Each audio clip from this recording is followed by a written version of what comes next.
Hi, welcome to Pennsylvania Newsmakers, and as always, thanks for watching. Well, big changes in the Corbett administration as well. Does the governor prepare for the 2014 re-election effort? Plus, then, our energy expert, Terry Fitzpatrick, is going to talk about the power grid. 10 years ago, this past week, we had the biggest power outage in the history of the country. All of that follows these words. This is Pennsylvania Newsmakers, a fast-paced, unrehearsed weekly discussion with and about the leaders who shape your world. And now, here's your host, Terry Madonna. Hi, welcome back to the program. We're going to start out with a little journalist roundtable. Joining me, as often is the case, is Mary Wilson. She's with Pennsylvania Public Radio, and Robert Swift with Times-Shamrock Newspapers. Both some of the state's leading journalists. They produce a lot of the stories that keep the public informed. Before I get to the business about the Corbett administration, Robert, I want to start with you. You've covered just tons of governors over the course of your career. You're a historian. You've written about many in the past. We can't let this program go without, I got to let you weigh in a bit on Governor Scranton, Bill Scranton, memorial service this past week in Scranton, Pennsylvania. What are your thoughts about this with Governor Scranton? His son, the former Lieutenant Governor Bill Scranton, called it the end of an era, and it really was. And going over the life of Governor Scranton, you're taken back to a time nearly 50 years ago when I think things were getting done more in Pennsylvania. Under his administration, the parties, they had their battles. Democrats and Republicans talked to each other? And they did compromise, and they had their fights. But they got things were being done.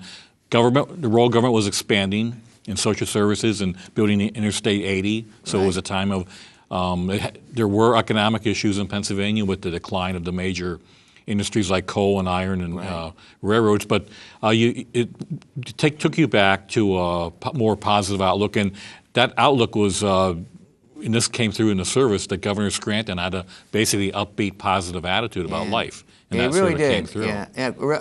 A guy born to the manor, M-A-N-O-R, but yet had a real sense of what I call noblesse oblige. Thought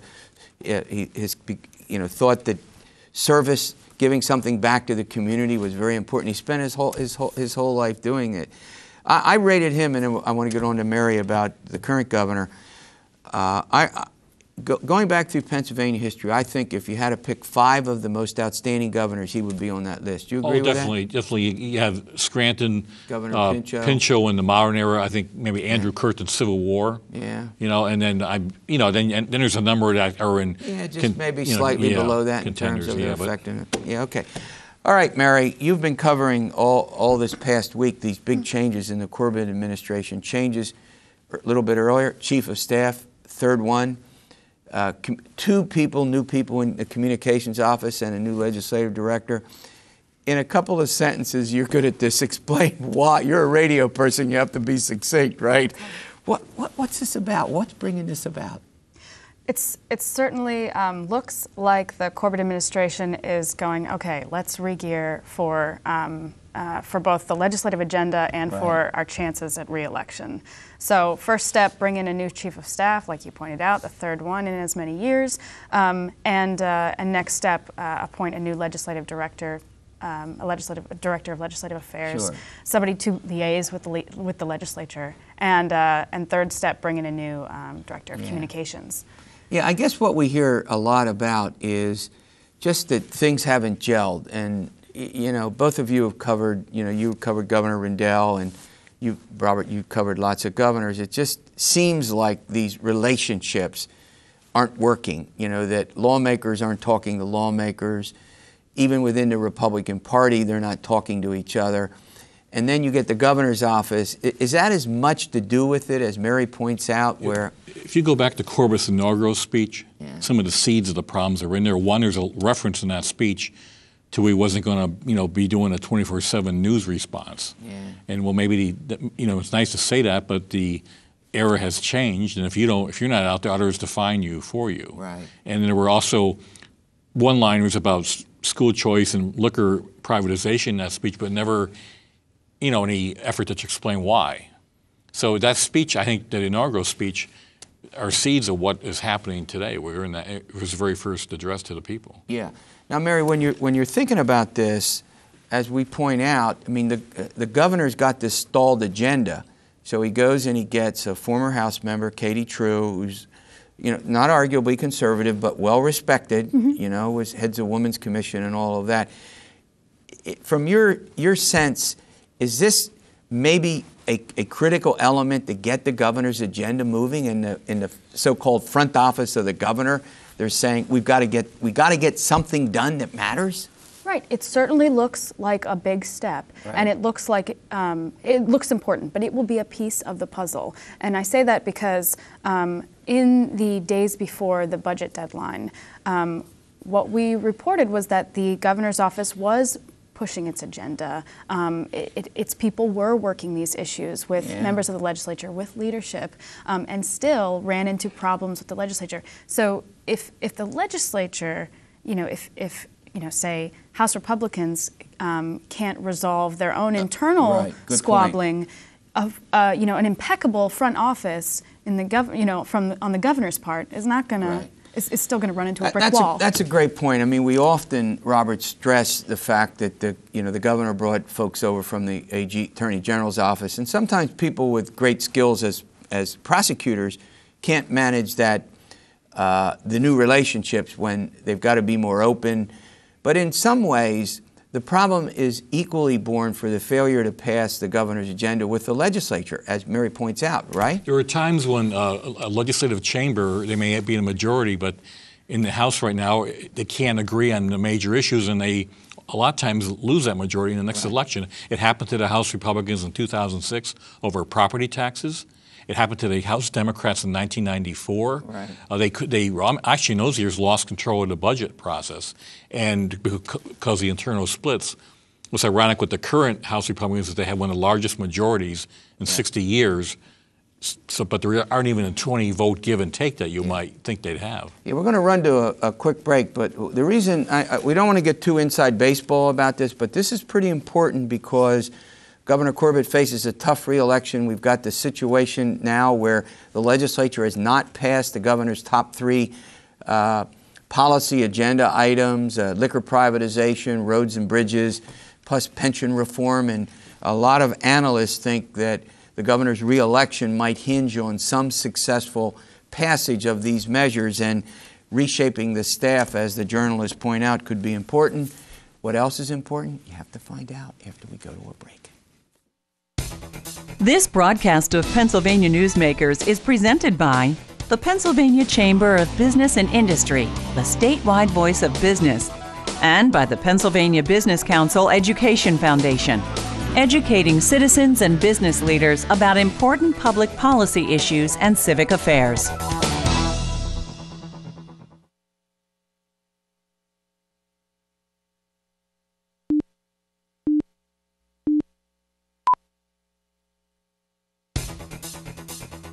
This broadcast of Pennsylvania Newsmakers is brought to you by BetterSaferRoads.com. To voice your support for safer highways and less traffic congestion, visit BetterSaferRoads.com. And by the Pennsylvania Manufacturers Association. Business in Pennsylvania is our business. Hi, welcome back to the program with journalists Mary Wilson and Robert Swift. We're talking about some aspects of the governor's administration, trying to bring bring us all up to date on where all of this stands in his re-election efforts. We're not talking about the politics of it at the moment, just trying to flesh out some considerations that could matter. New staff changes. The other important element here is the role played by the new Attorney General, Kathleen Kane. Mary Wilson, as you look into the past, you don't seem to find the kind of difficulties between an AG and the governor. And even when we had a Democratic governor and Republican attorneys general, which we've had for 16 years, if we go back to 1980 when we had a Democratic governor. So talk a little bit about what are some of the tension points, I'll put it that way, between the governor and the new Attorney General, Kathleen Kane. Go ahead. Okay, so tension points came in as soon as now Attorney General Kane was running for the office when she said she would investigate the governor's handling of the Penn State Jerry Sandusky prosecution and ensuing scandal. Sure. So that's tension point number one. And that's underway, right? She says the investigation is underway. You're all waiting for that report. We're all waiting. With bated breath, right. Okay, go ahead. Second tension point, you might say, is the rejection. The Attorney General rejected a contract that was approved by the Corbett administration to lease for 20 to 30 years to privatize the Pennsylvania lottery. Right. She rejected that. She rejected it on a few grounds. It said it was unconstitutional, said it needed the approval of the legislature, said it wouldn't do. So that's tension point number two. Tension point number three, I suppose, would be the most recent announcement from the Attorney General saying that she is not going to defend the state's it's not a gay marriage ban, but it upholds, Defense of marriage it defines law marriage. That defines marriage, right? As a civil contract between a man and a woman, right? Exactly right. Said the governor's office has to do it, right? Right. So, which, and the governor's office has a stable of lawyers to do that. He's got an office of general counsel. And now the most recent wrinkle in that story has been this, it's like the clerk of the orphans court over in Montgomery County who's gone rogue and is issuing marriage licenses to gay and lesbian couples. Of them, more than 100 and some this of them week. now have been married, right, Robert? And according to the eyes of the court, Press reports they have been married, creating potentially, I think, what some have issued some concerns about is they'll apply for benefits, right? Isn't that the issue? And then, do they get the same benefits? And it's all going to be a great summary. So I think that's right. There are these three big. I called them tension points. It may be, you smiled when I said it, maybe a little more than that, right? But Robert, go ahead. Pick up a couple of those threads. This is something that Corbett now has looking over his shoulder. He's an aggressive and I think publicity-seeking Attorney General because Attorney General Kaine did chose a very public forum in Philadelphia to announce that she wasn't going to defend the Defense of Marriage Act. So he has that going on. And then some of these issues that were first, when the office was first created, the first political contests were held, were debated about how independent should the Attorney General be of the governor, should the Attorney General be a check on the governor. Republicans won those races, and so those sort of issues died out for a while, but now they're back again. Particularly, the potential, I think, is greater when you have a Republican governor or a Democratic governor in the opposite party controls the Attorney General's office. I mean, I think that's true. The last question before we go is, this has sort of raised Kathleen Kaine's status until I'm even getting inquiries and lots of discussions about whether she'll enter the governor's race. Right. They already have, a soccer team filled with players. I mean, they're ready to run. Go ahead. Right, and she had to, I think Tom Fitzgerald identified it correctly as the Inquirer reporter. Identified it correctly as the Sherman-esque statement that everybody was waiting for when she said, no, I'm not seeking, the office of the governor after this. Yeah, and she did make the pledge that she would fulfill her 4 years, right? So it would be, for someone to get elected to a statewide office and then run in 2 years, the precedent for happy endings is not good on that. Yeah, I think you're right. Well, look, what a great update. All right, coming up, we got Terry Fitzpatrick coming in. I want to talk with Terry a little bit about the power grid. I know, eyes roll, but this is extremely important. If we wake up one morning, you don't have internet, you don't have power, we don't have light or electricity. Terry's going to explain, hopefully, why that won't occur. Plus, coal is back in the news.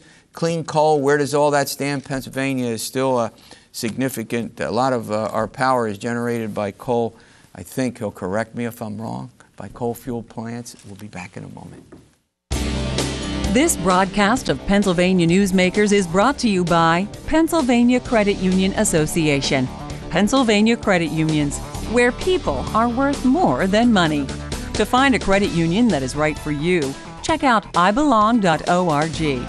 And by the Energy Association of Pennsylvania, Pennsylvania's energy information source.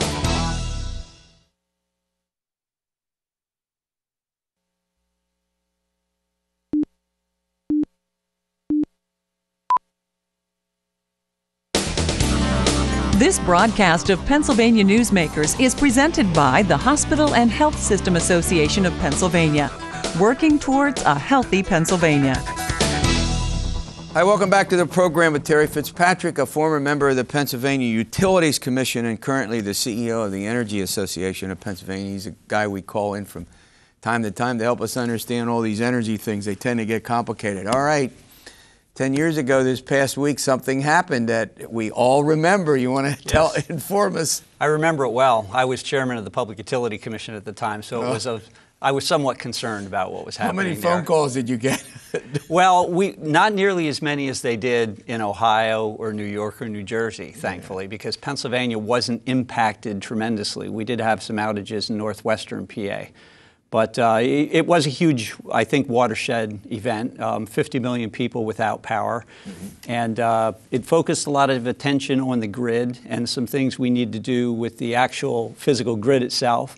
And also with the way we operate it, and I think there were a lot of improvements made as a result of it. All right. We use these terms, grid. To our viewers out there, what's that mean?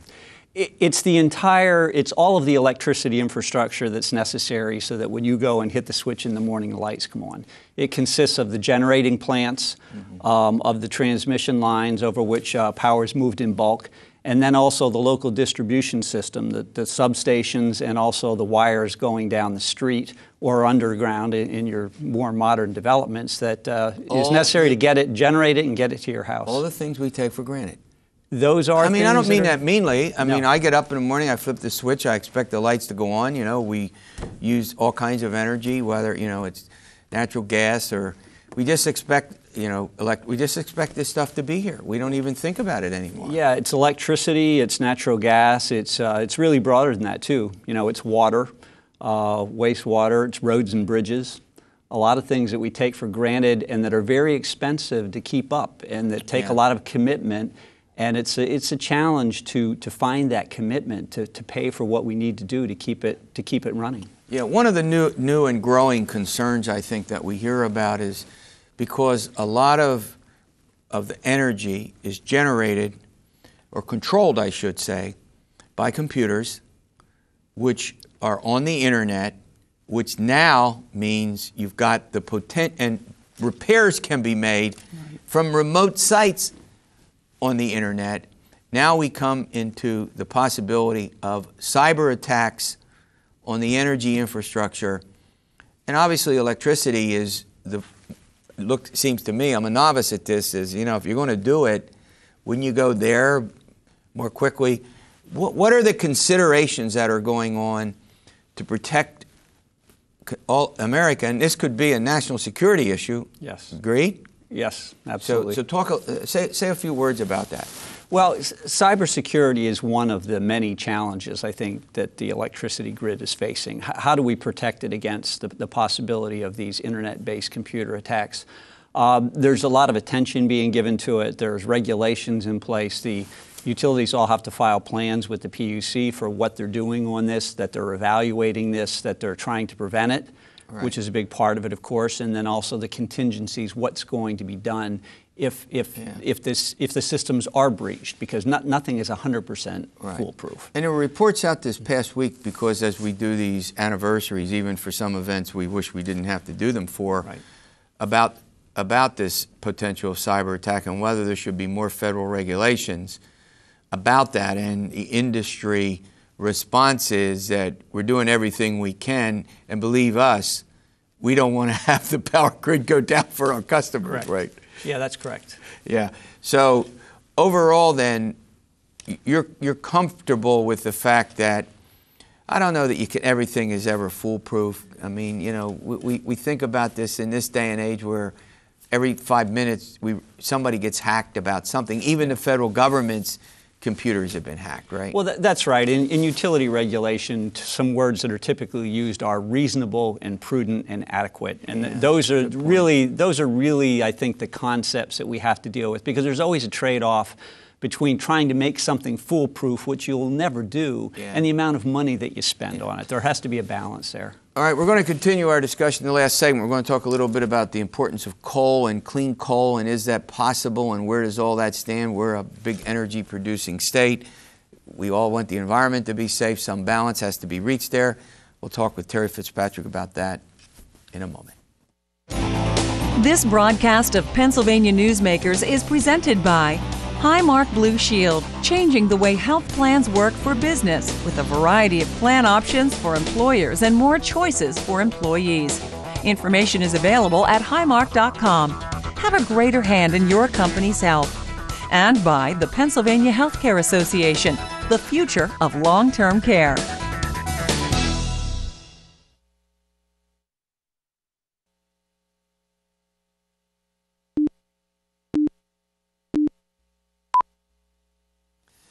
Hi, welcome back with Terry Fitzpatrick. All right, let's talk about this whole business of clean coal. Some say no, that clean coal is a contradiction in terms. It can't exist.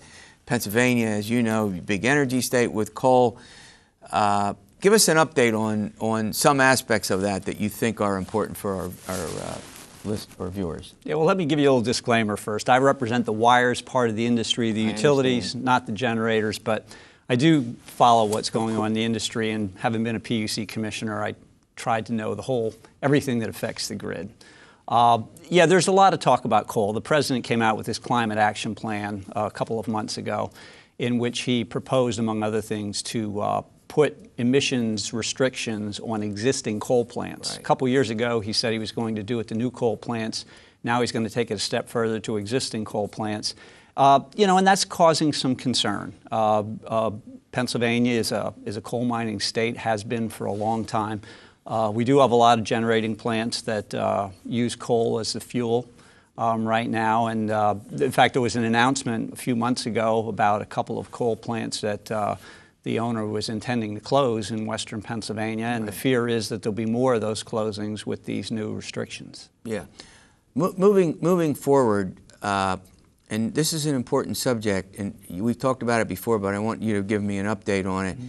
A lot of activity around natural gas and whether that could be really converted to automobile use as a way, it's cleaner, may not be as clean as some environmentalists would like, but cleaner than the gas we import, petroleum. Number two, cars can be retrofitted to do that. The question is, can we get the infrastructure, to have people, be able to drive and go to a gas station and get it? Any update on that? Well, gas is, I think, regarded by almost everybody as a very important fuel. Either some view it more as a transition fuel to even cleaner forms later on, but even the president knows that it's an important part with generating electricity. As if coal plants shut down, there's probably going to be more natural gas plants built. It's becoming an increasingly important fuel there. And also for transportation, as you say, there's more talk about it burns cleaner than than gasoline does. Right. But as you said, the infrastructure necessary to provide it for the masses with their cars is it's doable for fleets now, but it's tough to do it for the mass market. Thanks for coming in, as always. Thanks for the great update. Pleasure. All right, we'll see you next week for another edition of Pennsylvania Newsmakers, and as always, stay well.